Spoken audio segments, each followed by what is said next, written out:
ಕಾನೂನು ಗೊತ್ತಿಲ್ವಾ? ಕಾನೂನು ರಕ್ಷಕರಿಗೆ ಕಾನೂನು ಗೊತ್ತಿಲ್ಲ. ಅರೆಸ್ಟ್ ಮಾಡ್ಬೇಕಾದ್ರೆ ಏನ್ ಕೊಡ್ಬೇಕು? ನೋಟಿಸಲ್ಲಿ ಏನಿರ್ಬೇಕು? ಇದೆಯಾ? ಚೀಟಿ ವ್ಯವಹಾರ, ಚೀಟಿ ಇದ್ದಂಗಿದೆ ಅದು. Why should I not direct departmental inquiry against you for violating Supreme Court order there with all impunity? And you arrested him. Why did you arrest him? He did not cooperate, is it? ಯಾಕೆ arrest ಮಾಡಿದ್ರಿ? ಏನ್ records ಕೊಡ್ಬೇಕಾಗಿತ್ತು? ಆರೋಪಿಗಳು ಯಾರು cell ಮಾಡಿದಾರೆ ಅವ್ರನ್ನ ಪತ್ತೆ ಹಚ್ಚಬೇಕು. ಸರಿ, ಪತ್ತೆ ಹಚ್ಚಬೇಕಾದ್ರೆ ಕಾನೂನು ಪ್ರಕಾರ ಪತ್ತೆ ಹಚ್ಚಬೇಕು.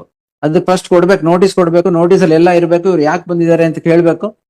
ಅವ್ರು if they don't cooperate then arrest. ಸೀದಾ ಅರೆಸ್ಟ್ ಮಾಡಿ ಪೊಲೀಸ್ ಕಸ್ಟಡಿ ತಗೊಂಡೋಗೋದಂದ್ರೆ ಅವ್ರು ಕ್ರೈಮೇ ಮಾಡಿಲ್ಲ ಅಂದ್ರೆ ಏನ್ ಮಾಡ್ತೀರಾ? Liberty of citizen is so casual for you. This is ridiculous. ಎಷ್ಟು ವರ್ಷ ಆಯ್ತು ಸರ್ವಿಸ್? 15 years. 15 years.